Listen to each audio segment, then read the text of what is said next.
Yes, we need a new bridge, and we need a bridge, but we've got to find a way of doing it without destroying any of our land. Tonight, Mohawk residents in Quebec worry a new bridge could destroy fragile habitat.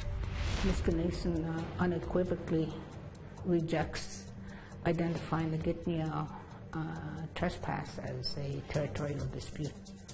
Two neighboring nations in British Columbia are at odds over who has claim to territory on the Nass River. We are kind of branching out to more students that are coming from places that don't have access to yoga. And a group in Saskatchewan is combining yoga with traditional ways.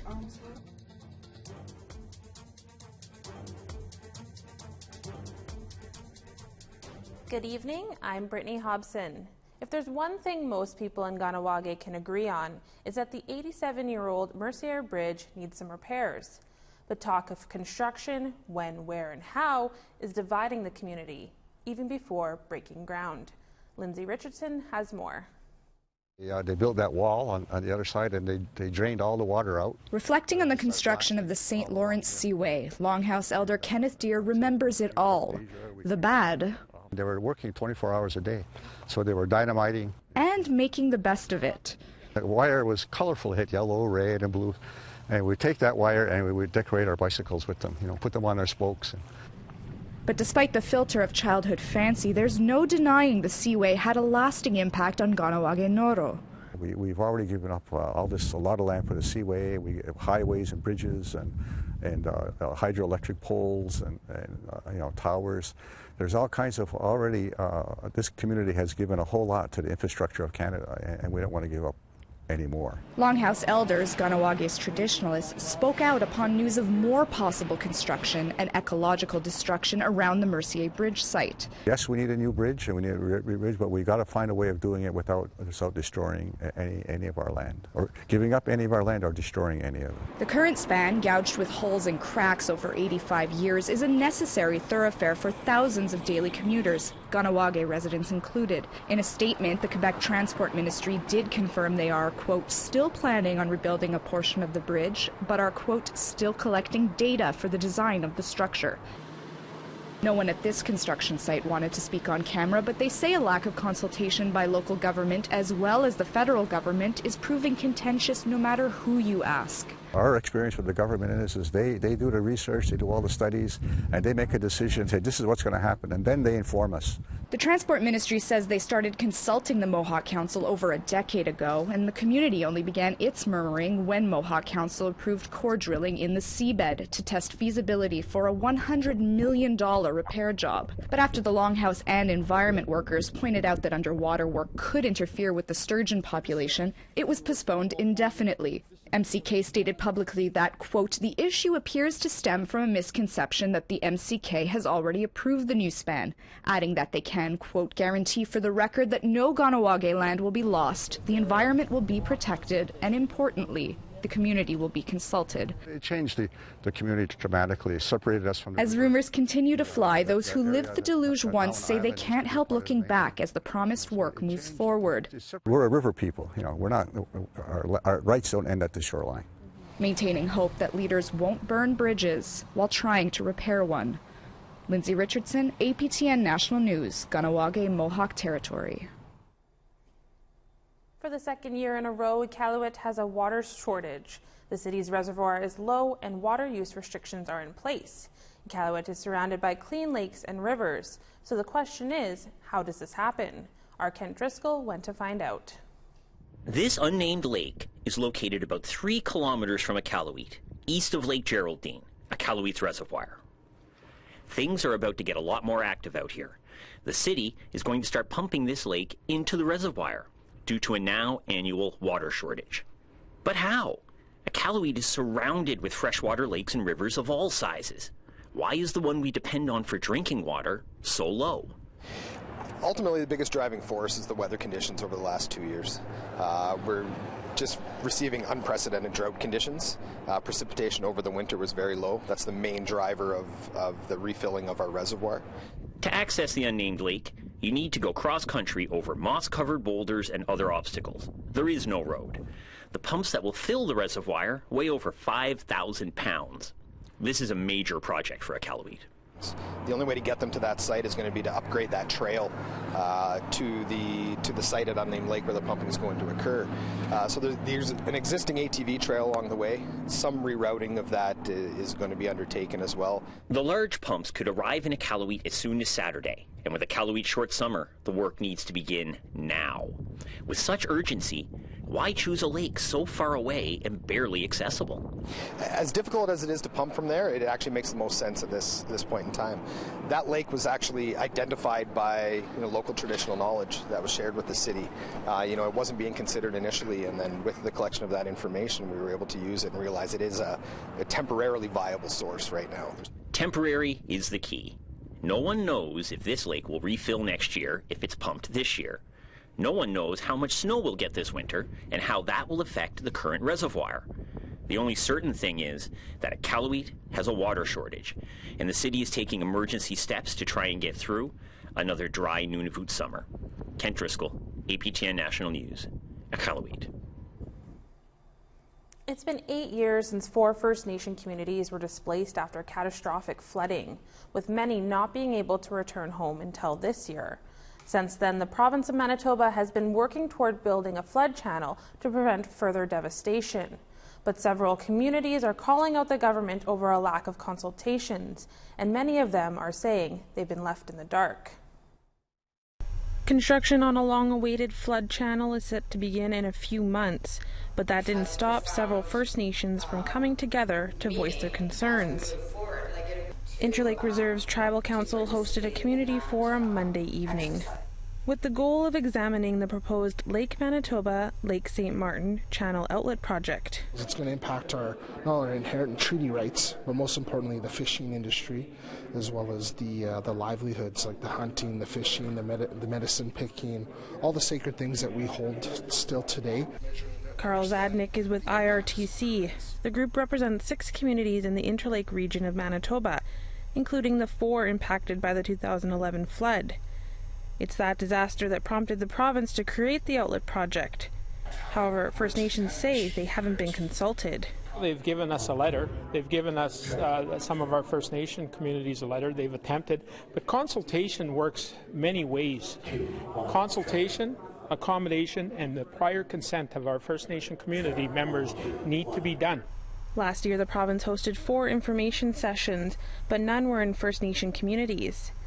Chief Garnett Woodhouse said he attended Monday's forum with hopes of finally speaking with a minister. There is a failure from the governments. Not like today, we invite the provincial government to be here.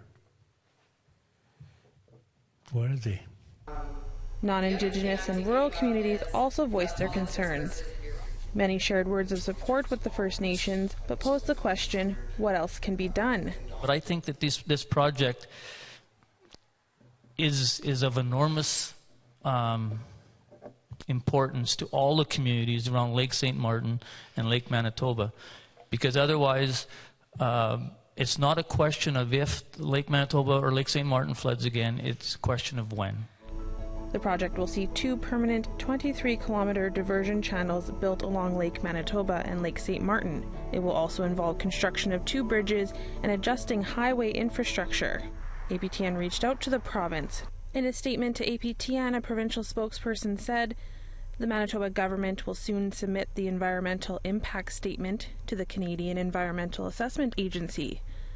The government recognizes that a number of Indigenous communities have concerns related to the project, and the EIS will provide the opportunity to discuss the details of the project and these concerns. In the meantime, the IRTC says they plan to host more forums in the future. Time for a quick break. Coming up, 2 nations are at odds over land and water on the Nass River. Here is Wednesday's weather forecast starting on the East Coast. 23 in Charlottetown, a mix of sun and cloud, and 24 in Fredericton. In Nain, 11 degrees and rain. In Happy Valley Goose Bay, 18 degrees. Quebec City, it's 24. In Montreal, 26. In Toronto, 25. In Sarnia and London, a high of 26. In Wawa, 22 degrees, 23 in Sudbury. In northern Manitoba, 23 in Rain in God's Lake, and 24 in the Pas. 24 in Barons River, Princess Harbour, and Gimli. In Saskatchewan, 25 in Regina, 19 in Swift Current. In La Ronge, 23 with a mix of sun and cloud, and 20 in Meadow Lake.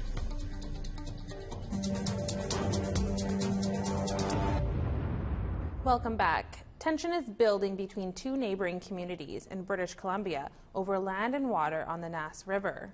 One side's claim is from a modern-day treaty established in 1998. The other's Aboriginal right goes back generations. APTN's Lee Wilson has this story. The fishing site, located on the Nass River, is the center of a battle over territory, tradition, and rights. The Gitniao Nation say they have a right to fish here, but the Nisga'a government say this is trespassing, and they want the Gitniao out. Luhan is hereditary chief of the Gitniao Nation. He shares his people's history from their museum. An elder once told me a while back that my main focus as Simagat Luhan is to protect the boundaries of our traditional lands. Hereditary Chief Jiwa states oral history, crest, and clan title records bonds to traditional lands of the area. We've been in that area ever since as far back as we could remember. So the Simgay, which is our Harsga crest, announced that the fish is in the fishing site. But on July 26, the Gitnao received a notice of trespass from the RCMP. Notice came from the Nisga'a government, who are their neighbors. They had 24 hours to vacate the fishing site in the Nass River. We as Gitniao and Wilplahan, we told them in no uncertain terms that we weren't leaving. This is our lahip. We've been doing this for generations.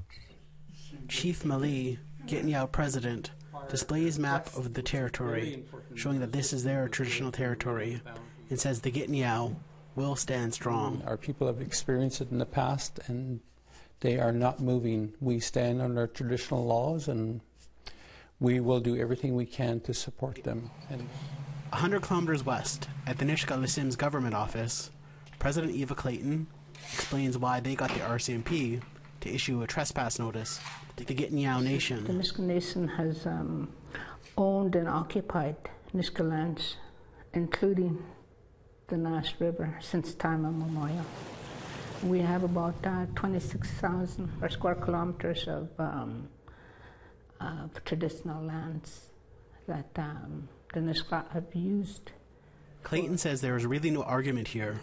The Gitnao are trespassing. The Nisga'a Nation unequivocally rejects identifying the Gitniao trespass as a territorial dispute. Clayton states BC's first modern-day treaty is clear about their territory. The land belongs to the Nisga'a First Nation. The Nisga'a Treaty came into effect the year 2000, May 11th, 2000 to be exact. It was the Nisga'a Final Agreement. It goes to show the hard work of our Nisga'a leaders for generations, right from 1887 to 2000. Our leaders worked tirelessly and fought so hard for the Nisga'a Treaty. Nisga'a Nation believe this conflict can be resolved with the BC government. We are a modern-day treaty, and under the modern-day treaty, we have and we should have a government-to-government relationship with our treaty partners. So work is in progress to address this matter with our treaty partners. But back to the Gitniao Nation, Matriarch Amoseath says the BC and federal government have a lot of blame in the current land conflict. Talks have happened with the federal government and the provincial government. I know that the Gitniao Hereditary Chief's office went before the Senate of Canada prior to the signing of the Nisga'a Treaty. And in the Nisga'a Treaty, there's a non-derogation clause, basically meaning that they cannot impact other First Nations Aboriginal rights. AMOSEA states treaty rights should not be above Aboriginal rights in Canada. The tools that the government does use, as Jiwa stated, is by way of the treaty. Treaty should not come forward or be put forth before our rights. That's our position. Meanwhile, trespass order or not, the Gitniao are still accessing the fishing site, and both sides are looking for clarity from the provincial government. Lee Wilson, APTN National News, Northern British Columbia. Sonia Sywink was murdered 25 years ago, and to renew interest in this cold case, 2 billboards went up in London, Ontario, asking anyone with information to come forward. Sonia's sister Maggie has worked tirelessly to find justice. She was also a liaison between the Attorney General of Ontario and the MMIWG inquiry. She joins us now via Skype. Welcome, Ms. Sywink. Your sister Sonia was known as the Whirlwind Woman. Can you tell us where this nickname originated? It's actually not a nickname. It is her spirit name that was given to her during ceremony at the Southwold Earthworks in 1998. Okay, thank you for clarifying that. Sorry about that. Were the billboards put up now just because of the 25-year anniversary, or was there another reason? Well, a couple of reasons. One of the reasons is because we wanted to see if there would be additional tips that come forward. Also, we want to let families know that they can empower themselves by doing the actions it takes to get the answers they need. Why do you think they can possibly lead to Sonia's killer? There has been 25 years that's passed now, and there's an opportunity for whoever may know information regarding her murder, that they have grandchildren, they have children, they have daughters, they have sisters, they have losses that they've experienced. So we're hoping that this softens their heart and brings some sort of empathy or compassion to coming forward with information.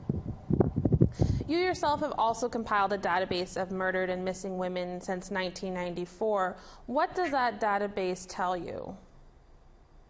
That database tells me in 1994 there were 19 missing and murdered Indigenous women and girls in that year.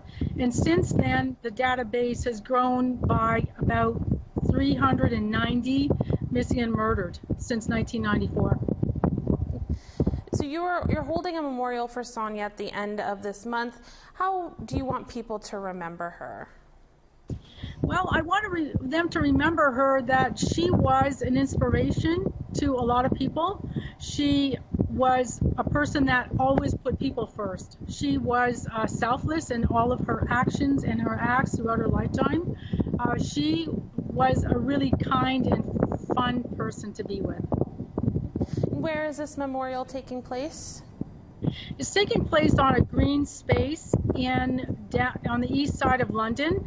It's going to be at the corners of King and Lyle Street in London, Ontario, by St. Mary's Catholic School at 3:30 on August 30th this year.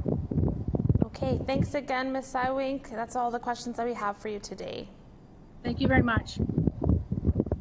What happens when you combine traditional teachings and the art of yoga? We'll have that story after the break. Here's the rest of Wednesday's weather forecast, picking back up in northern Alberta, 24 in Fort McMurray and Fort Chipewyan. In Red Deer, 21 and rain. In Lethbridge, 25. 30 degrees in Kamloops, a high of 25 in Campbell River. 25 in Smithers, and in Dease Lake, 21. In the Yukon, 22 in Mayo, 19 above in Whitehorse. In the NWT, lots of rain, 27 in Trout Lake and Fort Liard. 13 in Colville Lake and 3 in Sax Harbor. In Baker Lake, 12 degrees, a high of +8 in Chesterfield and Whale Cove. Sun in 13 in Igloolik. In Clyde River, 7 degrees.